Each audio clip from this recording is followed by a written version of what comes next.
bạn đã đến với Đá Me đây. Quán tên là Đá Me nhưng bán cả cà phê, trà tắc và cùng những câu chuyện thú vị đến từ các vị khách. Mình là Thu Bình, chủ tiệm nước, và vị khách hôm nay của chúng ta đó là... Chào các bạn, mình là Hiếu Thắng, Sales Manager tại công ty bất động sản công nghệ Rever. Thì quán em tên là Đá Me nhưng mà bán cả Đá Me nè, trà tắc và cả cà phê. Thì không biết là anh muốn uống gì ạ? Anh chọn Đá Me. Vậy thì bây giờ em sẽ pha cho anh cái ly Đá Me đầu tiên nha. Tại vì cái quán em mới mở cho nên là em vừa là chủ quán và vừa là người pha chế luôn. Ồ, vậy đó. Dạ vâng. Anh rất là vinh hạnh khi được một cô chủ xinh đẹp như vậy pha Đá Me cho anh. Trời ơi, cảm ơn anh rất nhiều. Công thức là một muỗng Đá Me. Thuộc bài ha.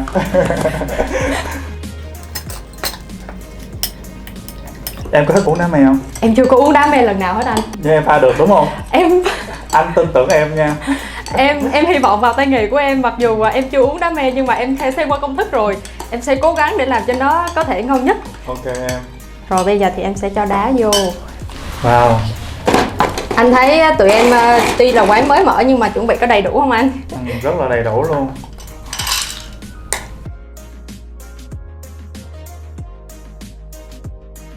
Rồi thì đây là ly Đá Me mà em làm cho anh có thể xem thử là có cần phải thêm hay là bớt gì hay không ạ?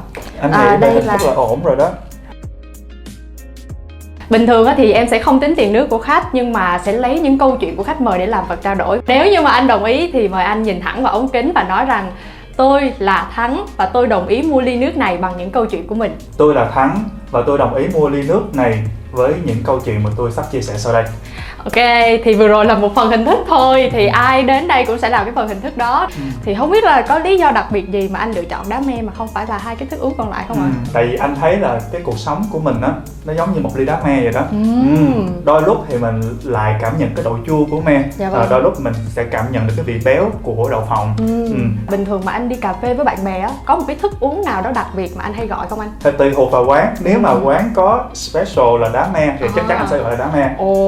Còn nếu mà thường là anh sẽ đi cà phê để anh thưởng thức một ly cà phê, tại vì anh là một người fan của cà phê. Em thấy thường là những ai thích cà phê họ thường có một cái sự năng động, một cái óc sáng tạo. Thì không biết anh có nghĩ là anh là một kiểu người như vậy không ạ? Nếu mà để tự đánh giá về bản thân mình thì anh không dám tự đánh giá, nhưng mà anh nghĩ là mình có khả năng giúp cho nhiều người khác có được những cái ý tưởng và những cái góp ý chân thành nhất để họ cải thiện và có một sự gì đó khác biệt hơn trong cuộc sống. Bây giờ thì em sẽ hỏi anh một vài câu hỏi ngắn và anh phải trả lời những cái câu hỏi này trong vòng 5 giây thôi. Anh đã sẵn sàng chưa? Ok. Màu trung tính hay là màu nổi bật? Màu nổi bật. Làm vì đam mê hay làm vì tiền? Làm vì đam mê. Kết hôn hay độc thân? Độc thân. Tư duy logic hay là óc sáng tạo? Sáng tạo. Yên tĩnh hay là ồn ào? Yên tĩnh. Rồi thì quay trở lại với câu trả lời của anh một chút. Em thấy khá là bất ngờ tại vì hôm nay anh mặc một bộ trang phục với tông màu khá là basic đến đây. Thì em cứ nghĩ rằng anh là một người thích những cái tông màu kiểu trắng đen hoặc là basic. Nhưng mà anh lại lựa chọn màu nổi bật. Vậy thì không biết là bình thường anh là một người thích cái sự sôi nổi, năng động hay là như thế nào ạ? Thật ra là trong bản thân của anh á, nó sẽ có hai cái cảm xúc. Anh thì anh thích những cái màu trung tính để anh thể hiện cái sự đơn giản của mình. Nhưng mà khi mà anh tiếp xúc với người khác thì anh luôn chọn những tông màu nổi bật để gửi gắm với họ, ví dụ như một món quà màu đỏ, màu xanh để cho mình muốn mang đến cho họ một cái năng lượng tích cực nhất có thể. Mà thật ra là khi mà em nói chuyện với anh thì em cũng cảm nhận được cái nguồn năng lượng rất là tích cực đến từ anh. Cái câu tiếp theo là làm vì đam mê. Dạo này có một số người ta vẫn cho rằng là thời buổi nào rồi còn làm vì đam mê, là trong cái thời điểm hiện tại này thì tiền là cái vấn đề quan trọng nhất khi mà đi kiếm việc chẳng hạn. Nhưng mà anh vẫn lựa chọn là làm vì đam mê. Thì không biết là công việc hiện tại của anh có phải là một cái niềm đam mê lớn của anh không ạ? Hiện tại công việc của anh là về chuyên viên tư vấn bất động sản. Dạ vâng. Thì anh thấy là đây là anh đã tìm được đúng đam mê của mình. Bởi vì anh làm việc có thể là anh không biết mệt mỏi. Khoảng thời gian trước thì anh làm nhân viên văn phòng bình thường thôi. Tuy nhiên thì công việc nó cứ lặp đi lặp lại mỗi ngày như vậy thì anh cảm thấy rằng là mình cần phải thay đổi, và anh đã chọn một con đường, đó là con đường bất động sản. Thì ở cái công việc này thì anh có những cái trải nghiệm mới, ví dụ như anh được gặp gỡ nhiều người hơn nè, anh có thể ăn diện đẹp hơn, và quan trọng hơn là anh có thể giúp được nhiều người và mang đến giá trị cho họ. Ví dụ như anh có thể giúp được khách hàng lựa chọn được một cái sản phẩm ngôi nhà ưng ý, hay là hỗ trợ cái đội của anh để các bạn có thể có được những cái khoản thu nhập vượt trội hơn. Thì khi mà mình làm một cái công việc nào đó mà công việc đó nó mang lại giá trị cho người khác và nó mang lại giá trị cho cả bản thân mình, thì đó là một cái công việc mà mình vừa kiếm ra được tiền mà vừa tìm thấy được đam mê trong đó, đúng không ạ? Cái câu hỏi tiếp theo mà anh đã lựa chọn đó là độc thân. Thì em rất là tò mò là nhìn anh như vậy, nhưng mà tại sao anh lại lựa chọn là độc thân mà không phải là kết hôn? Thì có phải là do hiện tại là anh đang tập trung cho sự nghiệp quá nhiều hay không? Thật ra là cái câu trả lời nó sẽ tùy thuộc vào mỗi thời điểm của mình trả lời. Đối với anh của hiện tại, ngày hôm nay thì anh thích cái sự độc thân. Hiện tại anh đang rất muốn mang đến nhiều giá trị hơn cho mọi người và anh cần cải thiện hơn anh nữa vì anh còn trẻ mà.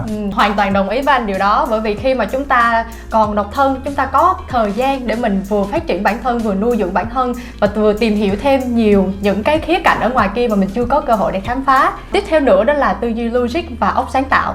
Em thì em nghĩ rằng là trong ngành bất động sản nó sẽ dính khá là nhiều đến những con số hoặc là những cái thông tin nó hơi hàn lâm một chút xíu, nhưng mà tại sao anh lựa chọn óc sáng tạo? Thật ra là anh đang muốn lựa chọn cả hai, vừa logic vừa sáng tạo, nhưng mà nếu mà chỉ được chọn một thì anh chọn cái sự sáng tạo.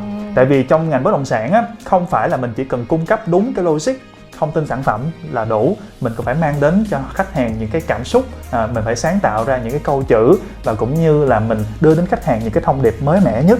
Hầu hết những cái sản phẩm bất động sản hiện tại á, nó sẽ có những cái hay riêng và mình làm sao là mình biết được cái hay đó là cái gì để truyền tải đến cho khách hàng. Vậy thì em nghĩ là dù trong bất kỳ lĩnh vực nào thì hai cái óc sáng tạo và cái tư duy nó phải có cái sự qua lại lẫn nhau chứ không nên thiên về một bên nào, đúng rồi, anh đồng ý với em. Và cái câu hỏi cuối cùng đó là yên tĩnh hay ồn ào, thì anh đã chọn là yên tĩnh đúng không ạ? Em cứ ngỡ là anh đã chọn nổi bật thì anh sẽ đi với ồn ào, nhưng mà cuối cùng thì câu trả lời của anh đó lại là yên tĩnh. Thì em thấy là những người mà người ta thích cái nơi yên tĩnh đó thường là những người có tính cách hướng nội. Vậy thì anh nghĩ rằng là anh có phải là một người mang tính cách hướng nội không? Thì anh thật ra là một con người hướng nội ở bên trong nhưng hướng ngoại ở bên ngoài. Thế nghĩa là anh muốn mang đến tích cực cho mọi người và cũng như là anh là một nghề bất động sản mà không thể nào mà mang một vẻ mặt trầm tư cool boy để đi tư vấn khách được, đúng không nào? Em thấy là có một cái sự tương đồng ở đây là em cũng là như vậy, em là một cái người giữa giữa vậy đó. Có những lúc mà cần hướng ngoại là em sẽ rất là vui vẻ, rất là năng lượng, nhưng mà khi mà mình cần cái thời gian để kiểu như nạp năng lượng lại thì em rất là thích ở những cái nơi yên tĩnh. Vậy thì bây giờ nếu mà phải giới thiệu bản thân mình bằng một cái tiêu đề bài hát hoặc là một cái bộ phim hoặc là một cái cuốn sách chẳng hạn, thì anh sẽ giới thiệu mình như thế nào ạ? Anh có thể đổi một cái cuốn sách đó thành một cái câu nói được không? Ok luôn ạ. Xin chào, tôi là Hiếu Thắng, người luôn cố gắng hoàn thiện mình 1% mỗi ngày. Sở dĩ anh muốn mang thông điệp này đến cho các bạn là anh đã thay đổi bản thân mình rất là nhiều. Từ một con người khá là nhút nhát và cũng như là khá là lười biếng, thì anh nhận ra là trong cuộc sống này thì chỉ cần 1% mỗi ngày thôi. 100 ngày thì mình đã hoàn thiện được 100%, thì lúc đó là cái mục tiêu của mình hướng tới nó sẽ rất là dễ dàng. Em cũng đã có nghe đâu đó về cái câu nói này rồi, là mỗi ngày chúng ta chỉ cần cố gắng 1% thôi. Khi mà chúng ta hạp lại 365 ngày là tức là chúng ta đã thay đổi rất là nhiều rồi. Thì em cũng có một người bạn làm bên ngành bất động sản, thì bạn có chia sẻ với em là thời gian đầu bạn rất là chán nản vì những cái đặc thù của công việc này. Thì không biết là anh là một người làm lâu năm trong cái công việc về liên quan đến chuyên viên tư vấn bất động sản rồi, thì đâu là cái khó khăn lớn nhất mà anh đã từng trải qua? Đó chính là vượt qua cái sự từ chối, đó là cái khó khăn lớn nhất. Các bạn có thể biết được rằng là làm bất động sản á, cái việc khó khăn nhất đó là tìm kiếm khách hàng. Không có một công ty nào đưa cho bạn ra một cái công thức bạn cứ làm như vậy đi thì chắc chắn mình sẽ đạt được kết quả, mà nó cần phải có cái sự trải nghiệm và luyện tập mỗi ngày thì mới giúp bạn có được một cái kết quả như mong muốn. Ví dụ như trường hợp mà các bạn mới khi mà làm ngành bất động sản á, thì thường các bạn sẽ gọi điện thoại, và cái việc đầu tiên mà khi mà gọi điện thoại cho khách hàng lạ đó thì thường đó là sự từ chối. Anh không có nhu cầu nha, cúp máy nghe, hoặc là anh không mua đâu em, hoặc là thậm chí là những câu khác, ví dụ như là chửi luôn. Thì anh thấy được rằng là rất là nhiều bạn sale rất là nản khi mà làm cái phương pháp đó. Tuy nhiên thì đối với bản thân anh thì khi mà làm cái gì mình cũng có phải có sự tập trung và cũng như là luyện tập nó mỗi ngày. Ví dụ như mình không đạt được cái việc mà khai thác khách hàng qua việc gọi điện thoại thì mình có thể có được những cái khác. Ví dụ như khách sẽ gửi bán mình một cái sản phẩm nào đó, hay là khách sẽ đồng ý kết bạn Zalo của mình và trở thành một người khách hàng tiềm năng trong tương lai thì sao? Bản thân em ngày xưa khi mà em còn là sinh viên, em cũng đã từng đi làm telesale. trong 1 tháng đầu tiên em đã rất nản, bởi vì có những hôm mà gọi khách mà khách rất là tử tế á, thì người ta vẫn sẽ nghe cái cuộc điện thoại của mình. Nhưng mà khi mà khách không có nhu cầu, bắt đầu người ta sẽ nói những cái lời rất là khó chịu, rất là khó nghe luôn. Thì nguyên trong một cái tháng đó em đã phải suy nghĩ đi nghĩ lại là mình có nên tiếp tục làm công việc này hay không. Cuối cùng thì em vẫn kiên trì với nó. Thì sau đó thì em cảm thấy là khi mình quen được rồi, mình cảm thấy là có những vị khách họ rất là tử tế với mình, họ vẫn nói chuyện với mình, thì tự nhiên mình có thêm động lực để mình làm công việc đó. Thì không biết đối với bản thân anh đã vượt qua những cái khó khăn như vậy như thế nào ạ? Đối với bản thân anh á, thì cái khó khăn lớn nhất đó là vượt sự từ chối. Nhưng mà anh sẽ đưa ra cái mục tiêu của mình và anh tự tạo biến cái mục tiêu đó thành cái động lực. Chỉ khi nào mà bạn có đủ động lực lớn với ngành bất động sản, bạn thấy động lực lớn nhất ở chính bản thân bạn, thì bạn mới có thể vượt qua tất cả những khó khăn. Ở thời điểm những ngày đầu tiên và bước vào ngành á, thì anh đặt ra cho mình cái động lực đó chính là tiền. Tại vì khi mà nhìn một cái giá trị giao dịch khi mình hoàn thành á, sẽ rất là cao và cao hơn rất nhiều so với mình làm nhân viên văn phòng. Thì anh đã đưa cái động lực đó rất là cao, và những cái sự từ chối khách hàng thì anh coi đó là sự hiển nhiên thôi. Và anh sẽ có những cái công thức khi mà anh đã trải nghiệm. Ví dụ như anh hoàn thành 100 cuộc gọi đối với người lạ, thì anh sẽ tìm ra được ít nhất là một người chịu tương tác và chịu làm khách hàng cho mình trong tương lai. Thì anh nghĩ rằng các bạn mới thì có thể phải kiên trì hơn rất là nhiều để vượt qua những cái khó khăn như vậy. Thì thông qua những cái gì mà anh chia sẻ từ nãy tới giờ, khó khăn có những lần rất là chán nản và kiểu như là mình không muốn làm tiếp tục cái công việc này như thế. Đâu là cái lý do mà khiến cho anh đi tới tận bây giờ với công việc này ạ? Đó chính là 2 từ đam mê đó các bạn. Là như lúc nãy anh vừa chia sẻ đúng không ạ? Đúng rồi. Thật ra là cái lý do ban đầu anh đến với ngành bất động sản đó chính là vì tiền. Nhưng mà sau khi càng làm thì mình sẽ càng yêu quý nó hơn. Tại vì thật ra nếu mà các bạn làm rồi thì các bạn mới biết được đây là một nghề rất là trân trọng. Các bạn có thể giúp được khách hàng lựa chọn được sản phẩm phù hợp nè. Rồi những cái bạn giúp những người khác, những người xung quanh mình có một cái nguồn năng lượng tích cực và thay đổi bản thân họ từ một người rất là rụt rè, ít nói, cái giọng rất là địa phương, thì làm cách nào để thay đổi bạn đó. Và khi mà bạn đó có được một giao dịch đầu tiên thì đó quả thật là một điều rất là tuyệt vời. Bản thân em thì hiện tại em cũng đang làm công việc của mình rất là yêu thích. Nhưng mà phải công nhận một điều là có những cái ngày mà em cảm thấy chán nản vô cùng, kiểu mình mất động lực, kiểu mình không biết là mình đang làm cái gì, mình sẽ làm gì trong những ngày tiếp theo. Thì không biết là anh Thắng đã có khi nào trải qua cái khoảng thời gian như vậy chưa ạ? Tất nhiên rồi em. Đôi lúc thì anh phải rất là buồn tới mức độ là thôi dẹp không làm nữa. Nhưng mà suy nghĩ lại, cái động lực của mình lớn quá. Động lực của mình là động lực kiếm tiền. Và thời điểm đó là gia đình nó cũng không phải là khá giả. Anh thấy là chỉ có ngành bất động sản nó mới giúp đỡ được cho anh trở thành có một cái cuộc sống nó tốt hơn mỗi ngày. Người ta hay nói cái câu là nghề chọn người ấy. Thì anh có nghĩ là cái câu này nó đúng với trường hợp của anh không ạ? Anh nghĩ là có đó. Tại vì thật ra là trước đó anh cũng không có nghĩ là mình tốt nghiệp đại học xong mình đi làm rồi mình lại đi ra đường phát tờ rơi. Nhưng mà tới thời điểm mà anh làm thì anh thấy được rằng là cái này nó chắc là cái nghề này nó chọn mình đó. Khi mà mình đi làm đó, khách hàng nhận xét của mình rất là tốt. Mà nó Thắng rất là phù hợp với cái bất động sản hạng sang, rồi Thắng có thể là bán được. Vậy thì nếu như mà anh vừa chia sẻ là anh có niềm đam mê rất là lớn với cái công việc chuyên viên tư vấn bất động sản, nhưng mà nếu bây giờ anh không làm công việc này thì đã có bao giờ anh nghĩ là mình sẽ làm một cái công việc nào khác ngoài công việc này chưa? Nếu mà nghề bất động sản không chọn anh thì anh sẽ chọn một nghề, đó là mở một quán nước như em đây. Tại vì anh thấy là nghề nước rất là thu nhập cũng rất là ok. Và anh lại thích trò chuyện với nhiều người. Thì anh rất mong muốn là sau này anh cũng có một quán nước như em, để mời nhiều người lại và có một cái talk show như thế này. Em nghĩ rằng là một người mà làm bên chuyên viên tư vấn thì người ta rất là thích giao tiếp, thích nói chuyện với người khác. Mà em không nghĩ rằng là anh lại lựa chọn luôn công việc này luôn. Vậy thì tiếp theo sẽ là một câu hỏi rất là kinh điển, đó là nếu như mà anh được chọn đi ăn tối với một người trong số 7 tỷ người trên thế giới này thì anh sẽ lựa chọn ai? Anh sẽ chọn mẹ anh. Tại vì thật ra là mẹ anh một người rất là bình dân. Hiện tại thì cuộc sống của anh đã tốt hơn rồi. Khi mà thường xuyên anh rủ mẹ đi ăn tối, đi những cái nơi tốt, gọi là chanh xã một chút á, thì mẹ luôn luôn từ chối. Và mỗi lần mẹ đi thì mẹ lại chê là đồ ăn ở chỗ đó dở quá.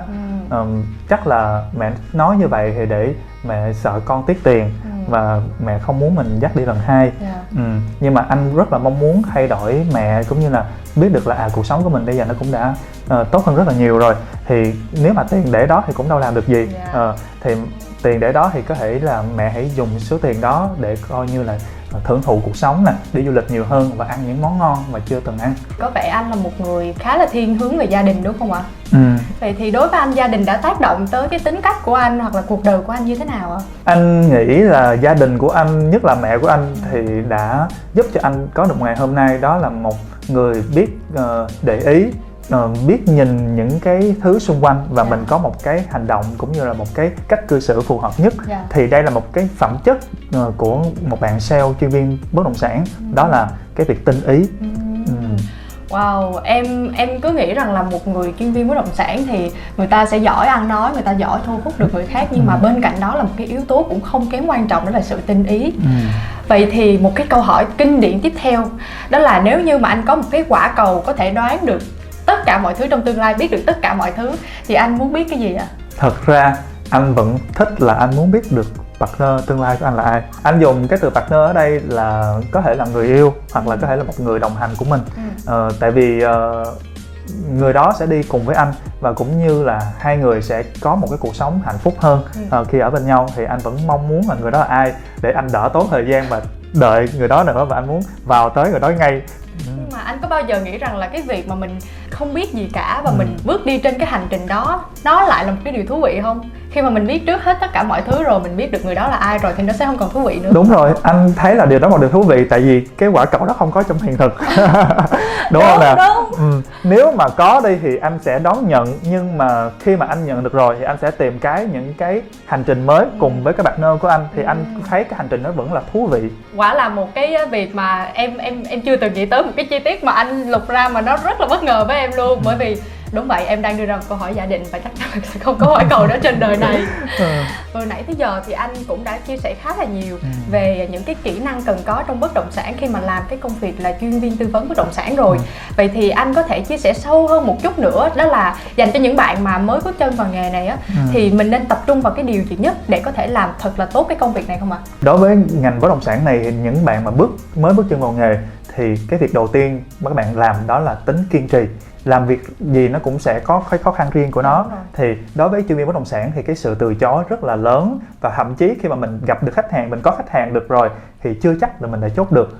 Ở những cái buổi mở bán, ví dụ những cái sản phẩm nó quá ít mà lượng khách hàng mua quá nhiều, thì đôi khi bạn sẽ không may mắn và bạn có được sản phẩm, không có được sản phẩm đó, không bán được cho khách hàng, thì nó cũng không sao hết, mình sẽ có những cơ hội khác lớn hơn. Thứ hai đó là động lực, mình phải có cái đủ động lực thật lớn về ngành bất động sản. Thực ra thì tại vì bạn của em á, là lúc đó thời gian đầu bạn em cũng đi làm bên ngành này và nó làm đâu chắc được 1 tháng thì nó từ bỏ cái công việc này, thì nó bảo là nó không thấy đam mê. Nhưng mà lúc đó thì bản thân em cũng không phải là người làm bên ngành này nên em cũng không biết, nhưng mà sau khi em nghe những gì mà anh chia sẻ thì em nghĩ là không chỉ trong ngành bất động sản mà trong tất cả những cái lĩnh vực công việc nghề nghiệp khác, những cái câu hỏi ví dụ như là mình tìm thấy được cái giá trị gì khi làm công việc này, những cái điều mà anh vừa chia sẻ là những cái rất là quan trọng để mình tìm được cái lý do tại sao mình muốn làm công việc này, đúng không ạ?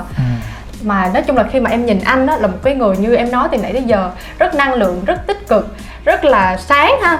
Nhưng mà đã có bao giờ mà anh kiểu anh khóc một mình chưa? Thật ra là có rồi. Đối với cái chuyện tình cảm thì anh không khóc một mình. Anh khóc với nhiều người. Hai lý do anh khóc là anh khóc lúc mà anh hạnh phúc nhất, và cái thứ hai là anh khóc lúc anh buồn nhất. Trong một cái lần tiệc cuối năm á, khi mà mọi người đã làm tiệc trao giải xong các thứ á, thì mọi người nhậu cũng khá là nhiều, cái đó anh cũng xỉn. Thì khi mà anh khóc nhiều nhất là lúc anh xỉn, và anh cũng không biết rằng là tại sao anh khóc, nhưng mà anh chỉ biết một điều là anh đang thấy những cái người xung quanh của mình rất là yêu thương, họ mang đến cho mình rất là nhiều sự giúp đỡ, mình mới có được ngày hôm nay. Thành ra khi mà anh nhậu vô, anh thấy là mình gặp những người như vậy tự nhiên mình rất là yêu thương. Đúng rồi, rất là dễ xúc động, và anh ôm hết tất cả mọi người trong buổi tiệc đó luôn, và anh khóc rất là nhiều. Sáng mai dậy anh thấy rất là xấu hổ, ai cũng nói anh như vậy. Anh lại là một cái người mà em thấy là không chỉ mà có được cái sự hướng ngoại, năng động, trao đi cái sự tích cực cho mọi người, mà bên trong anh là một cái người rất là ấm áp ha. Anh muốn chia sẻ với mọi người về một cái tính cách của anh nữa. Tức là anh thích lắng nghe nhiều hơn. Đây là có thể là một kỹ năng dành cho các bạn trẻ khi bước vào nghề, đó là cái sự lắng nghe. hạ cái tôi của mình xuống. Để thành công trong một cái việc giao tiếp á, thì anh nghĩ là không nên chỉ có việc lắng nghe từ một phía. Thì anh nghĩ là mình phải đặt ra những câu hỏi cho đối tượng xung quanh để mình lắng nghe họ, là coi là họ đang có tâm tư gì không, họ muốn nói chuyện với mình, tại vì cả hai đang dành thời gian mình cho nhau. Cái việc mà lắng nghe nó không đơn giản là chỉ lắng nghe không, mà phải lắng nghe và thấu hiểu nữa. Làm sao để mình nghe và mình hiểu, và mình hiểu xong mà mình phải truyền được cho họ những cái, không nhất thiết là phải lời khuyên đâu. Mình chỉ cần lắng nghe họ và cũng như là đưa ra cho họ những cái gọi là cái ánh mắt, cái điệu bộ để thể hiện là mình đang lắng nghe họ và mình có là một người để gửi gắm những cái suy nghĩ. Đó. Vậy thì với một kiểu người mà anh thích lắng nghe như thế thì chắc là bạn bè của anh có một mạng lưới bạn bè khá là rộng đúng không ạ? Đúng rồi. Tại vì anh làm cái nghề bất động sản này thì chắc chắn rằng là cái mối quan hệ là một cái điều tiên quyết trong cái ngành bất động sản này. Bạn bè, người yêu cũ, anh em, họ hàng, mình đều phải thân thuộc và mình phải nói chuyện, mình phải có contact của họ thì mình mới thành công trong ngành bất động sản này. Nhưng mà em thấy là thật ra là đôi khi cái việc mà mình có nhiều mối quan hệ nó giúp đỡ được cho cái công việc của mình. Nhưng mà anh có nghĩ về cái quan điểm rằng là việc có một cái mối quan hệ, một cái vòng tròn bạn bè mà nó khép kín, có nghĩa là chỉ còn một vài người thân với mình thôi, thì anh nghĩ như thế nào về cái việc một cái mối quan hệ, một cái vòng tròn bạn bè lớn và một cái nhóm bạn bè thân thiết với mình nhưng mà họ đủ chất lượng, thì anh sẽ chọn cái nào ạ? Thì anh chọn cả hai. Tại vì hiện tại anh vẫn có hai vòng tròn, một vòng tròn cho mối quan hệ xã hội và một vòng tròn cho cái mối quan hệ thân thiết của mình. Đó là chỉ khoảng 1-2 người bạn thân thôi. Những người mà có thể là thật sự lắng nghe mình và giúp đỡ mình. Trong cái khoảng thời gian mà anh làm cái công việc này, đã có những cái kỷ niệm nào mà khiến cho anh gọi là nhớ nhất chưa? Kỷ niệm lớn nhất của anh đó là một lần đầu tiên anh bước vào nghề. Thì lúc đó thì anh trải nghiệm rất là nhiều cái cách tìm kiếm khách hàng khác nhau. Và có một cách thì anh luôn suy nghĩ rằng cách này không phù hợp đâu. Đó là chính là phát tờ rơi. Đã học đại học và mình có rất là nhiều những cái cách, kỹ năng về marketing mà mình vẫn làm rất là nhiều kênh, nhưng mà sếp mình lại bắt mình đi phát tờ rơi. Tại vì lúc đó anh cũng không biết nhiều, nhưng mà thật ra bây giờ anh ngồi anh chiêm nghiệm lại thì anh thấy rằng tùy theo mỗi phân khúc và mỗi dự án mà mình sẽ có một cái kênh phù hợp khác nhau. Thì đối với cái dự án đầu tiên anh bán, đó là dự án Logota Vista của Khang Điền ở dưới Bình Chánh, thì lúc đó là cái phân khúc nó cũng thấp, nó khoảng 30 mấy triệu đồng một mét vuông thôi. Thì lúc đó là sếp của anh hướng dẫn anh là việc phát tờ rơi. Thì anh cũng chủ động anh in tờ rơi và anh đi phát hết cả khu vực đó. Thì trong đợt bán đầu tiên thì anh không bán được sản phẩm nào hết, và anh cũng không có lấy được contact của bất kỳ ai khi mà anh phát tờ rơi. Sau đó khoảng tới 1 năm trời, khi mà dự án nó bán tới giai đoạn cuối á, thì cái người hàng xóm ở kế khu vực mà anh đang triển khai dự án á, thì chị đó mới gọi cho anh: em Thắng hả, chị đang quan tâm dự án này nè, lúc trước chị có nhận được tờ rơi của em. Đó là mình rất là bất ngờ, tại sao mà có thể là nhớ đến mình sau 1 năm trời và giữ được mình cái tờ rơi đó nữa. Sau đó khoảng 5 ngày sau thì chị đó liên hệ lại với Thắng và hẹn Thắng vào cà phê. Thì chị đó chủ động liên hệ với Thắng và đặt cọc mua căn hộ. Thì lúc đó là Thắng thấy rằng là cái nghề này nó cũng có những cái điều tuyệt diệu như vậy đó. Mình không nghĩ là mình sẽ đạt được liền, nhưng mà một ngày đẹp trời rồi đó, khách sẽ chủ động gọi điện thoại mình. Thì như anh chia sẻ, cái yếu tố may mắn nó cũng là một cái gì nó ảnh hưởng rất là lớn đến sự nghiệp của mình. Anh có nghĩ rằng là cái yếu tố đó nó ảnh hưởng tới cái công việc hiện tại của anh nhiều không ạ? Với anh thì cái yếu tố may mắn á, nó không chiếm quá nhiều cái hiện tại công việc của anh. Thì do đó nó chiếm khoảng 20% thôi. Còn 80% còn lại là do cái sự cố gắng của bạn mỗi ngày, cái mục tiêu của bạn ra sao và bạn có đủ làm việc cố gắng chưa. Có vẻ như là anh Thắng cũng đã trả đủ những câu chuyện của mình cho ly nước này rồi. Không biết là hôm nay khi mà anh đến đây thì anh có cảm giác như thế nào ạ?